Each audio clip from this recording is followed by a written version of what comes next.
सवाल यह आता है इसके बाद में कि आज की एक चर्चा यह हो रही है कि जैसे मध्य प्रदेश में हमने देखा या पश्चिम बंगाल में हमने देखा कि कई केंद्रीय मंत्रियों को या सांसदों को कहा गया कि आप विधानसभा के चुनाव लड़िए। उसी तरीके से रिवर्स में महाराष्ट्र में देखा जा रहा है, उसमें कई लोगों के नाम आ रहे हैं कि उन्हें कहा जाएगा कि आप लोकसभा के चुनाव लड़िए। आपका भी नाम उसमें लिया जा रहा है कि बड़े फेसेस हमको दिल्ली में चाहिए, नए फेसेस हमको दिल्ली में चाहिए। आपकी बात पहले भी हो रही थी कि आपको शायद दिल्ली में बुलाया जाएगा, आपको कैबिनेट मंत्री बनाया जाएगा। महाराष्ट्र में कई लोग ये इच्छा व्यक्त कर भी चुके हैं। क्या आप दिल्ली जाने के लिए उत्सुक हैं आज की स्थिति में, या आपका कार्यक्षेत्र आपको लगता है कि महाराष्ट्र होना चाहिए? आप कहां खुश रहेंगे सबसे ज्यादा? देखिए, पहली बात तो यह है कि पार्टी जिस दिन कहेगी दिल्ली आना है, दिल्ली आऊंगा। जिस दिन कहेगी मुंबई रहना है, मुंबई रहूंगा। जिस दिन कहेगी तुम्हारी आवश्यकता नहीं, नागपुर चले जाओ, उस दिन नागपुर चला जाऊंगा। मैं पार्टी का कार्यकर्ता हूं, पार्टी मेरे बारे में तय करती है, मैं तय करता नहीं हूं।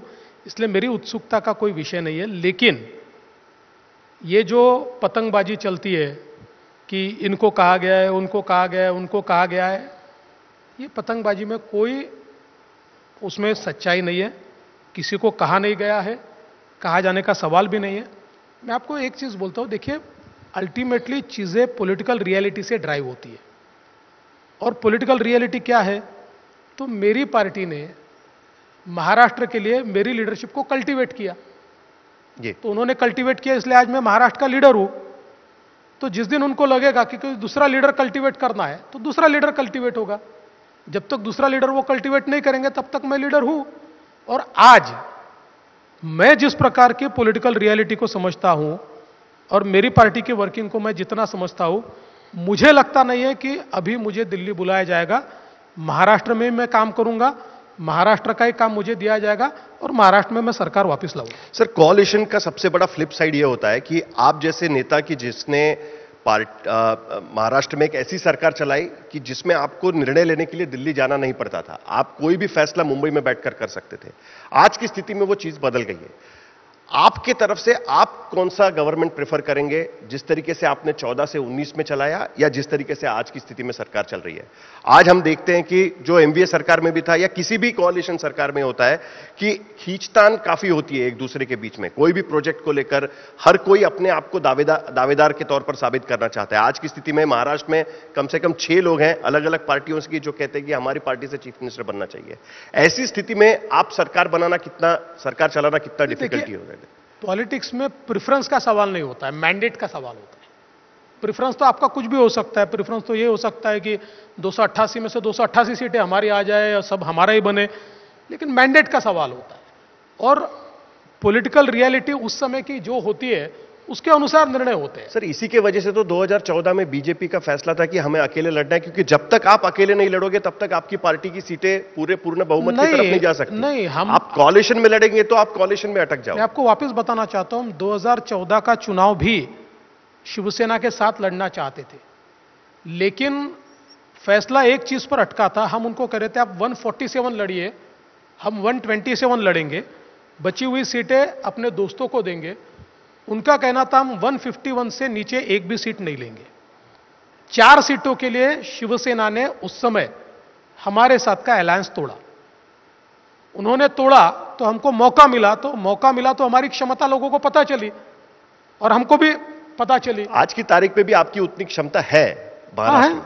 तो आज की स्थिति में जब तीसरे पार्टनर के साथ आप चुनाव लड़ोगे तो आपकी वो क्षमता नहीं रहेगी पूर्ण बहुमत से सत्ता लाने की। देखिए, ऐसा है, हम लोग अपने पार्टनर को डिच नहीं करते, हम विश्वासघात नहीं करते। कोई पार्टनर हमारे साथ करे तो उसका जैसा जवाब चाहिए वैसा जवाब हम देते हैं, लेकिन जो पार्टनर हमारे साथ है उनमें से किसी को हम दूर नहीं करेंगे। तो आने वाले 6 महीने में आपकी प्रायोरिटी क्या रहेगी? क्योंकि आपको एक साथ 2 अलग अलग पार्टनर को संभालना है कि जो एक दूसरे के धुर विरोधी रहे, जिनके वजह से एकनाथ शिंदे ने पिछली सरकार छोड़कर आपके साथ वो आने के लिए तैयार हुए, आज वो दोनों साथ में आए हुए हैं।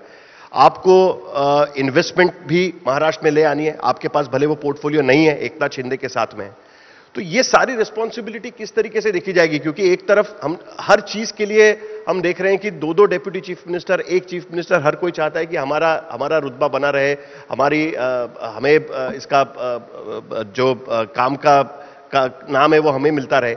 ऐसे सूरत में आप किस तरीके से उसको हैंडल करेंगे? मुझे इस बारे में कोई चिंता नहीं है, क्योंकि हमारा फोकस ये महाराष्ट्र का विकास है और मैं आपको एब्सोल्यूट नंबर में बताना चाहता हूं टेस्टिमनी क्या है। देखिए, मैं मुख्यमंत्री था, एफडीआई में महाराष्ट्र नंबर 1 था और इतना नंबर 1 था कि एक साल 49% और एक साल 42%। देश में जितनी इन्वेस्टमेंट आई उसमें 49% महाराष्ट्र में, एक साल 42% आई। उद्धव जी चीफ मिनिस्टर बने, उनका एक साल पूरा हुआ, इन्वेस्टमेंट में हम 3rd नंबर पे चले गए, गुजरात नंबर 1 चला गया। उसके अगले साल हम 4th नंबर पे चले गए, कर्नाटक नंबर 1 पे चला गया। वापिस हम लोग आए, हमारे आने के एक साल बाद वापिस सर्वे आया, महाराष्ट्र नंबर 1 बना। अभी दूसरा साल शुरू है, फर्स्ट क्वार्टर के रिजल्ट आए, वापिस महाराष्ट्र नंबर 1 है। तो मैं ये कहना चाहता हूं कि हमारा फोकस राजनीति नहीं है। देखिए, लोगों को राजनीति परोसी जाती है, लोग राजनीति देखते हैं। हमारा तो फोकस है विकास है, डेवलपमेंट है। हमने एक बहुत ही प्रोग्रेसिव बजट दिया है जिसको हम इंप्लीमेंट कर रहे हैं। आज पिछले 13, 14, 15 महीनों में हम लोगों ने महाराष्ट्र में कोविड के बाद हमारे ध्यान में आया कि अपनी सिस्टम्स को अपग्रेड करना है। हम 14 न्यू मेडिकल कॉलेजेस कर रहे हैं।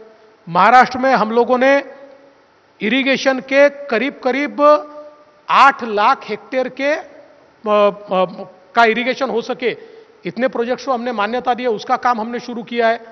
महाराष्ट्र में आज करीब करीब हम लोग 20,000 करोड़ के रोड्स तैयार कर रहे हैं।